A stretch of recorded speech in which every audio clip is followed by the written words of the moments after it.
Ladies and gentlemen, down in front, folks. Welcome to our annual Wayne State University address. Thank you for being here on this beautiful day. My name is Michael Wright. I'm the Vice President for Communications and the Chief of Staff. Today's program is really simple. Consistent with the President's passion for students, it's become tradition that we have the President of the Student Senate have the honor of introducing the President. The President will give his address, and then a great part of the morning will be when you walk outside after Starbucks and make a left where the new statues are. They call it the Fab Four statues. We're going to have ice cream. So it's always a good day for ice cream, so we ask you to join us after that. So Nurhan Hamadi will be coming up in just a moment. She is a junior majoring in public health, and she hopes to attend medical school someday. So Dean Sobel, if you're out in the audience, please take note of Nurhan. She's interested in and dedicated to research in fetal brain development and in women's access to quality reproductive health care. She's very passionate about issues related to student success, so you fit right in here, and is a tireless advocate for students and has championed, among other initiatives, campus women's health resources and student mental health support. So please welcome Nurhan Hamadi to the stage.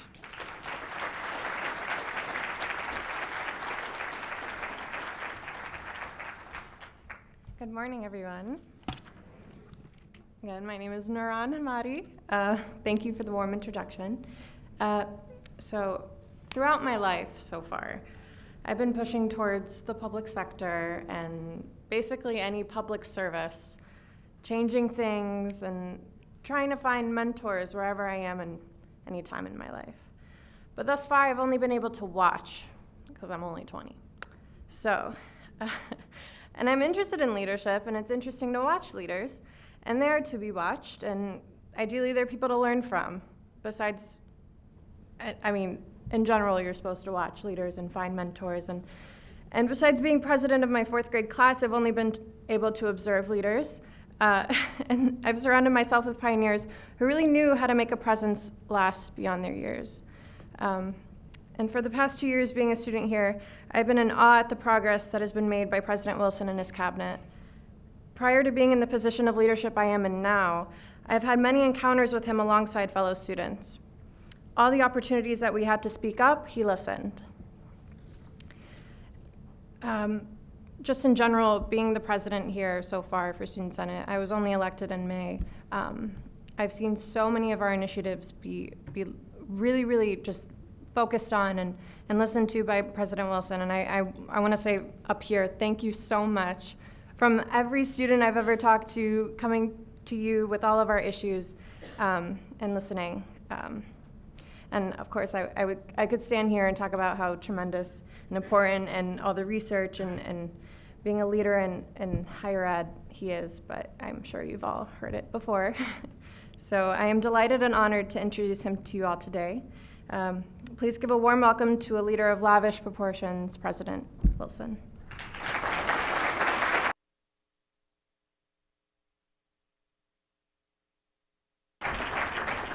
Well, thank you, Nurhan. I think that's the best introduction I've ever gotten, so thank you so very much. Well, let me welcome everyone to the start of this 2017-18 academic year. Before I start, there's two people I just have to mention and introduce, and one is a member of our Board of Governors, Mark Daphne, who's here. Mark, thank you very much for being here. And of course, the other one is my spouse, the First Lady, Jacqueline.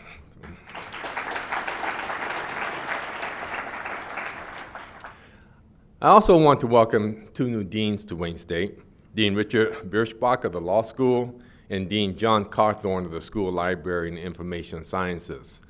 I'd also like to welcome Gerald Brandel to his new position as interim dean for the School of Social Work. Are any of them there? If not, we can still clap for them. There they are. Oh, there they are right there. Great. So this is my fifth time delivering this fall address.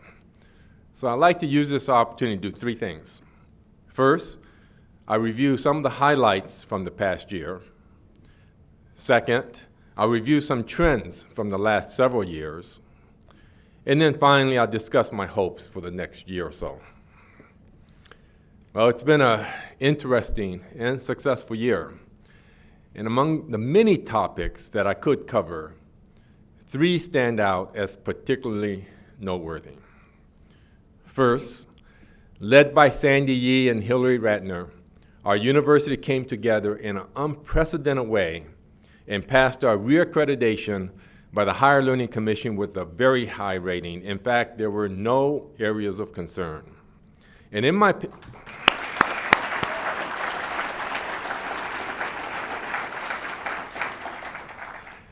I must tell you, I was worried. In my opinion, we had a lot of ground to make up, even to submit a good application. And I mean that very sincerely, even to submit a good application. But my expectations were surpassed, and we put together a superb application. And I really want to thank the entire university community for its part, because it really, truly was a team effort. And then second, after what can be described really only as disastrous accreditation site visit in 2015 by the Liaison Committee on Medical Education, or LCME as it's called, we regrouped, completely overhauled basically all aspects of the medical school in an incredibly short period of time, and had a very successful site visit by the LCME this past year. That, I think, also deserves some response.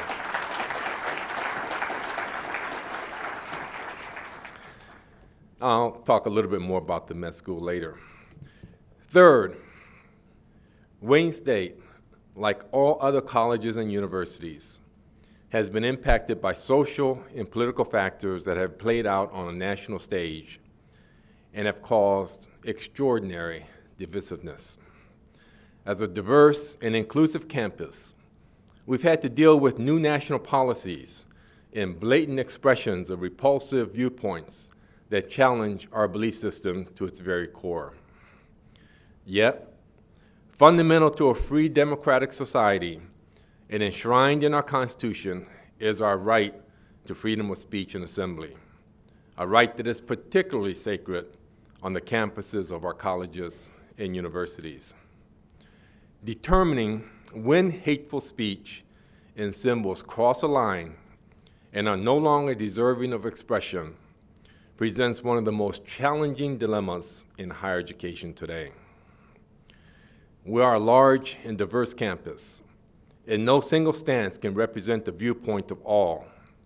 But I believe that we have handled the divisive issues of immigration deportation, sanctuary campus, expressions of hateful symbols, and DACA fairly well. As a guiding principle, despite the political process that results in the election of our governing members, Wayne State must stand with no party in determining its position on such issues. Rather, we must stand for our students.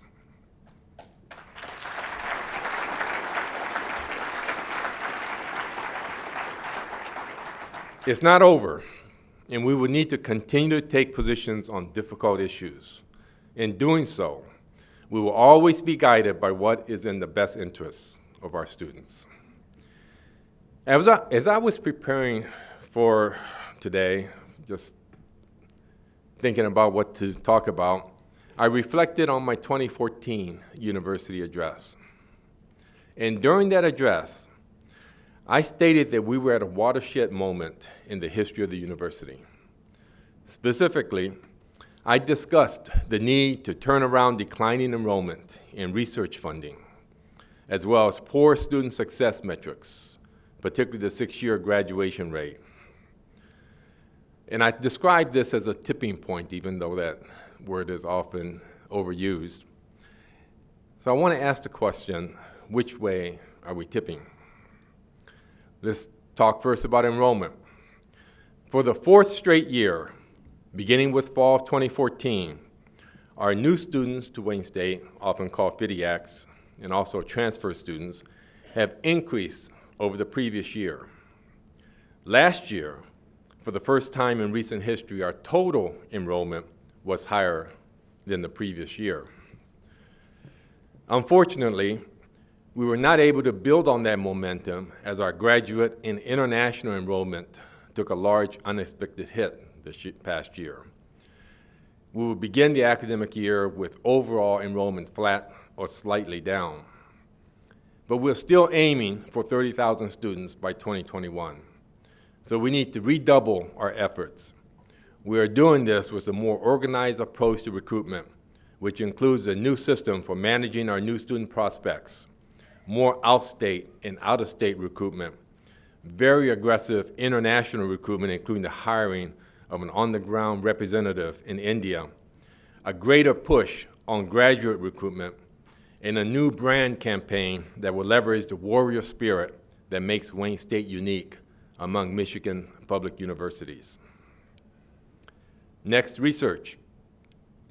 Our research enterprise continues to grow. Research awards to date this fiscal year are up by $56.2 million as compared to the same time in 2013. In the 2016 research expenditures, as reported to the National Science Foundation, grew to $221.5 million in 2016, an increase of $7.7 million from 2015. And I emphasize expenditures because you might recall last year when I talked about research, I mentioned that our awards were going up, but our expenditures were not. And the disconnect there was that we have a culture of not spending money. We want to try to keep as much money as we can, which is the exact wrong thing to do in the research world. You want to expend your money. And that's what the rankings are based on, is your expenditures. So this year, 2016, was the first time in many years, probably over a decade for sure, that our expenditures actually went up, a 3.6% increase. So that is very significant, and it will have a great bearing on our research rankings next year. Year-to-date numbers continue to grow, and in 2017, our research numbers are greater than in 2016, including expenditures. And through August 30th, 2017, NIH funding is up 17% compared to the same time last year. Student success. One of our most important student success goals is improving the six-year graduation rate. And as per our strategic plan, our goal is 50% by 2021. For the past 5 years, our graduation rate has been improving 2 to 3 percentage points each year, a rate of improvements that puts us in the top 5% of public colleges and universities nationally. This is outstanding progress, but it gets better. Just yesterday afternoon, the Registrar's Office confirmed that the last student remaining to be certified for graduation from 2011 has been certified. I'm pleased to announce that the six-year graduation rate for that cohort is 47%.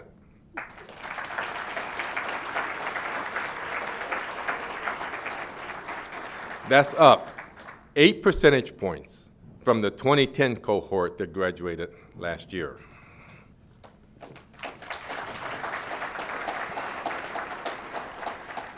Our at-risk students are participating in this rise in graduation rates as well.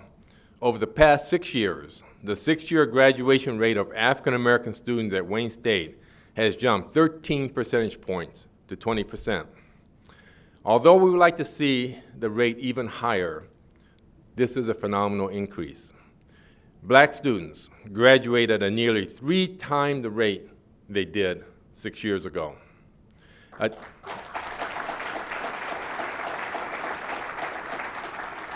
Additionally, the graduation rate for first-generation students is up 11% and up 15% for Pell students in just 3 years.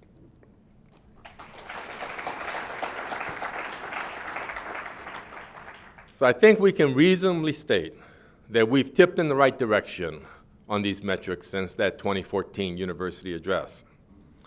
But we do have a long way to go to becoming the preeminent public urban research university that we aspire to be. So let's talk a bit about some of the challenges that I see for the coming year. First, the medical school. Despite a very successful LCME site visit that I mentioned earlier, significant challenges remain at the School of Medicine. Although the gap has narrowed considerably, our expenses still exceed our revenues, and our primary hospital affiliate is, to be frank, adversarial. Now, it took me a lot of self-restraint to just use that one adjective.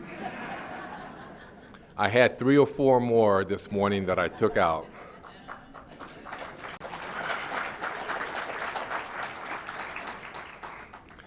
But I think it's important that I be a grown-up and really just think in terms of our values and our principles and leave the other stuff to other people. So for the past couple of years, you've seen press and other communications regarding disputes with Tenet/DMC and leadership in our practice plans, both university physician group and university pediatricians. It's very complicated. But the bottom line in all of these disputes is that we are guided by our mission, our integrity, and our core values. We no longer will allow our medical enterprise to be compromised by poor business practices or predatory partnerships. We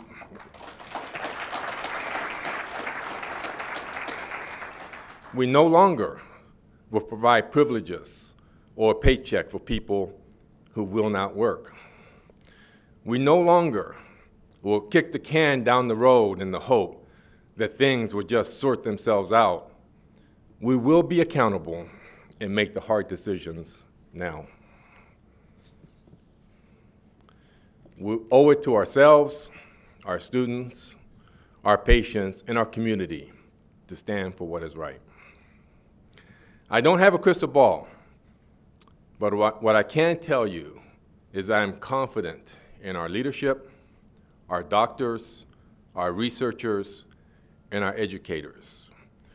What we are undertaking is heavy work, but our aspirations to be a great university mandate that we take a stand now and take control of our future. Third, budget and finance. This year is the first since at least 2011 that we did not experience an across-the-board budget cut. But the budget model for higher education, with its reliance on increasing tuition to meet budgetary objectives, is not sustainable. We must therefore make sure that we're utilizing budget models and processes that will drive efficiencies and promote growth. This year, we'll be undergoing a thorough budget and finance assessment of each unit as we continue to transition to a more accountability-based budgetary process. Free speech and racial ethnic confrontations. Wayne State is among the most racially and ethnically diverse universities in the nation, and we take great pride in our culture of inclusivity. Yet, as has occurred at many campuses nationally and in our own state, we are likely to be confronted with expressions of intolerance and even hate toward different minority groups. We must not take our diversity as affirmation that our campus is somehow different and that such views do not exist here. More insidious is not the blatant expression of racism, which thankfully is minimal here, but rather the harboring of feelings and viewpoints that may not represent the mainstream. Universities must be havens for respectful dialogue and debate between different points of view. We must seek opportunities to learn and grow from different perspectives on sensitive subjects such as race, ethnicity, and immigrants. This extends as well to including the full range of people, thoughts, and ideas, even political ideas with which some of us may disagree. We hear from many people on a range of subjects, but we know we still have a lot to learn. For the first time, we will thus be undertaking a comprehensive study of our campus climate for equity, inclusion, and accessibility. Through interviews, review of institutional data, an extensive survey, and focus groups with students, staff, faculty, and administrators, we will paint a detailed picture of the progress we've made toward building the inclusive community we desire and gain a much clearer sense of those areas where we still have work to do. When the time comes, anticipate to be around October 16th, I urge each of you to take the opportunity to respond to the survey and help us learn more about ourselves. I do worry about these things, but essentially, I'm really excited about what will be accomplished during the coming academic year. So let me just briefly discuss some of these. First, improving our general education curriculum. We are very close to having a new general education curriculum. Wow.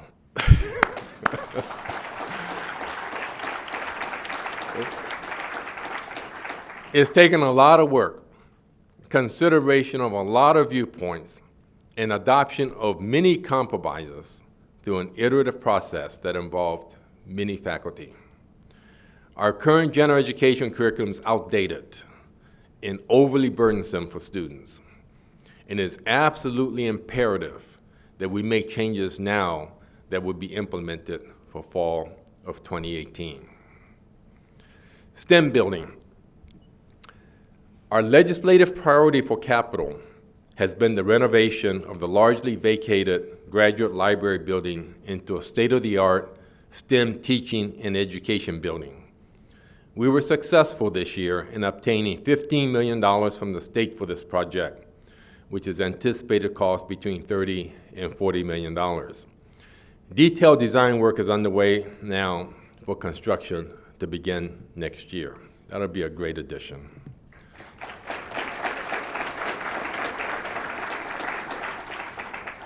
Initiation of the Hillberry Gateway Project.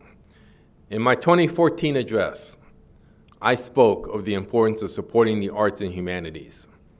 I stated at the time, quote, I believe that leading institutions of higher education, and Wayne State specifically, must reaffirm their commitment to the humanities and arts. Our fundraising efforts have gone well, and I believe that we will be in a position finally to begin planning and construction of a new Hillberry Theater and Performance Center next year.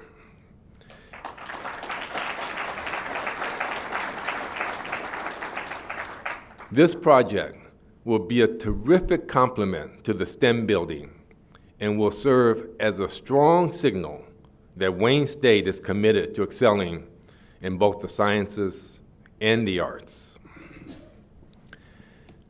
I'd like to conclude on a topic that I'm actually quite ambivalent about, and that is university rankings. Actually, most university presidents are ambivalent about these rankings.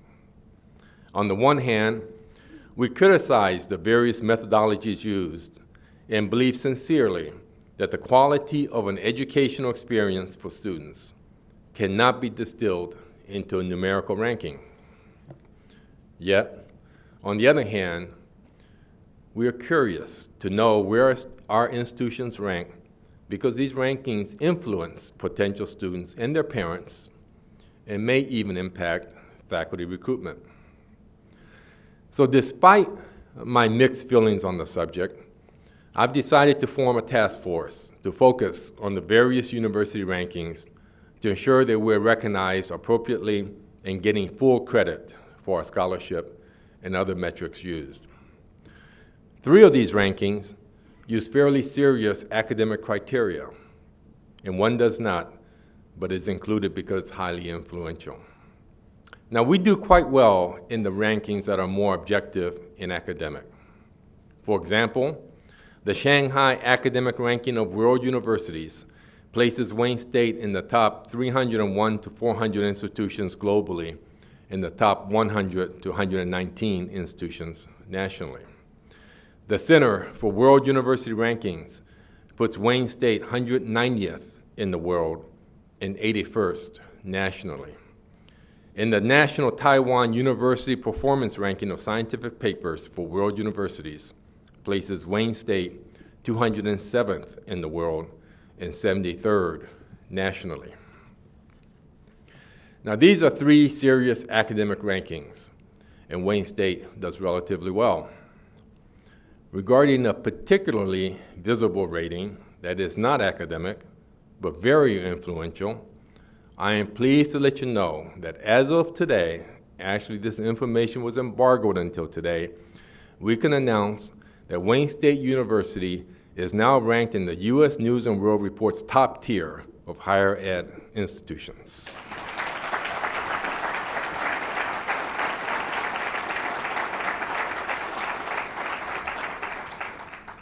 When people in the community and throughout the country ask me, what's going on at Wayne? My answer is invariably, a lot. Frankly, it's difficult to know where to begin and what to include. The same with this address. I was able to cover only a fraction of everything that is happening.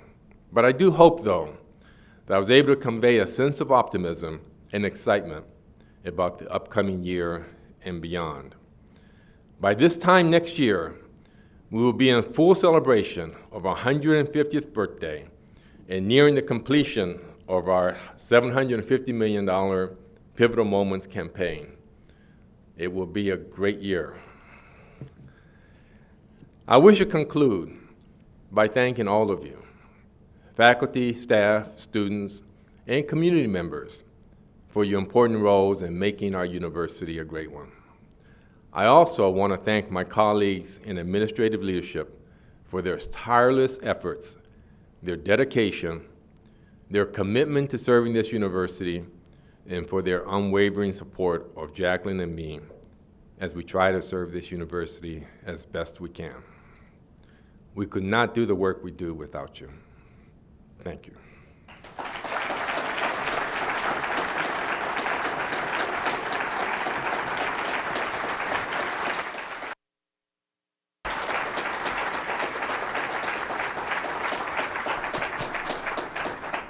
Now, normally, university addresses, but I decided to keep my comments short and take a few questions. So if anybody would like to ask any questions, I'm happy to answer. And there's one way in the back there.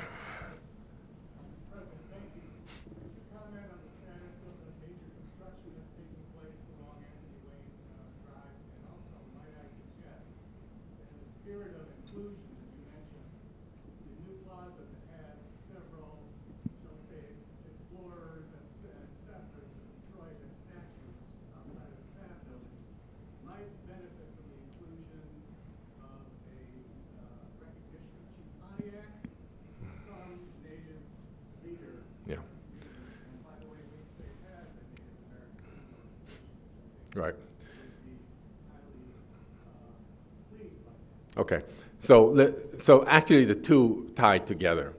So the question was they want a comment about the project that's going on Anthony Wayne, and also a comment that maybe among the 4 statues that we've put across from the subway, that maybe an inclusion of Chief Pontiac or some other symbol would have been appropriate.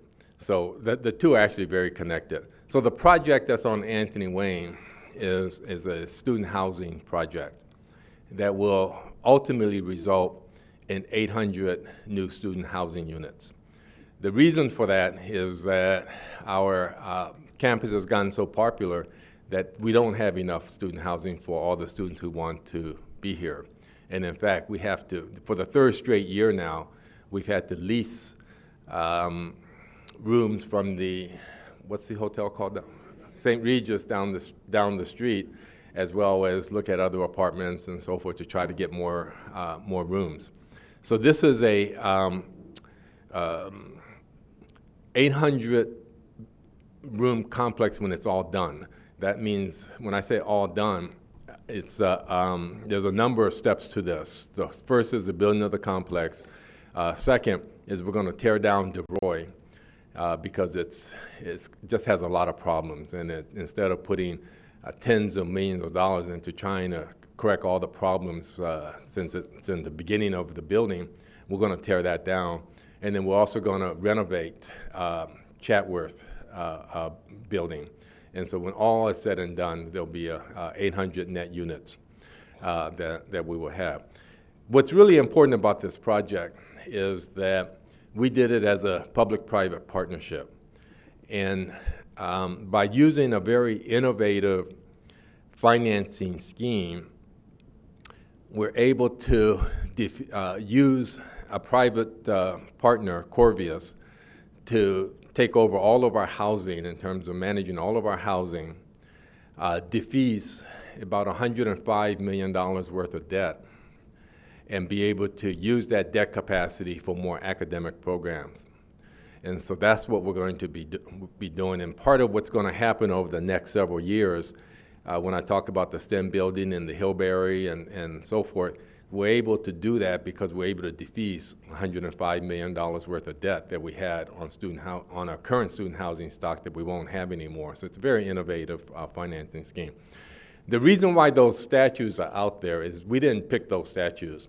Those were actually, I actually didn't even know, but they were actually across the street somewhere must have been an obscure place because I never saw them, but somewhere that had to be cleared to make way for the new housing project. So they were already there, so we had to move them.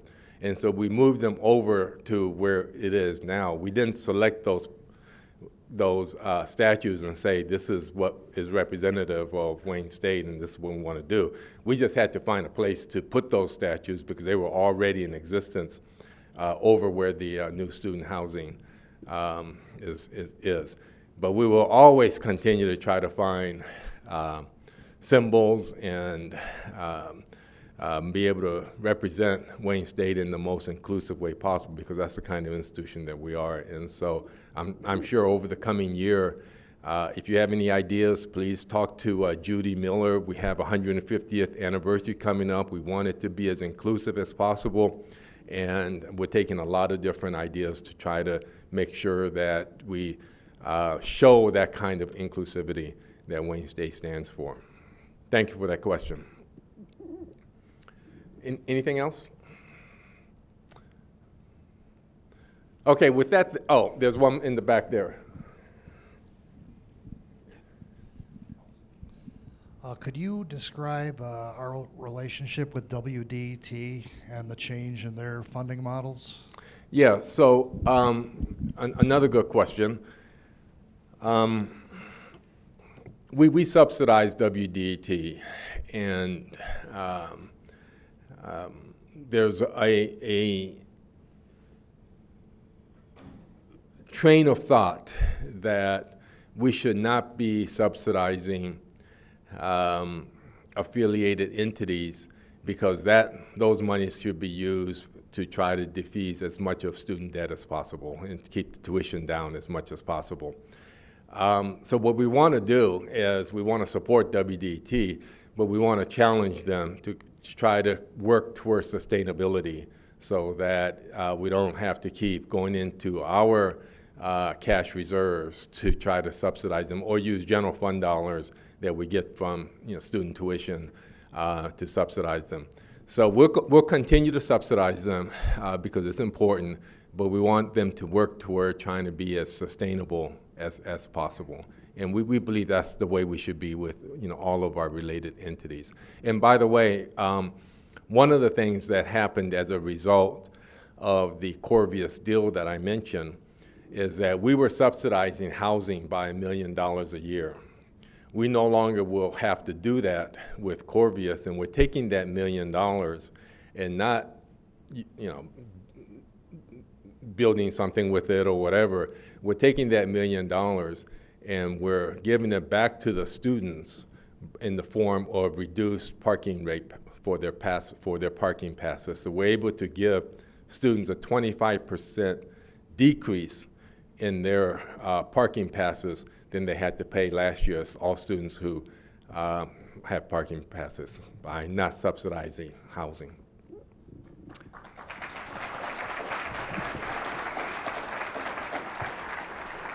Thank you very much.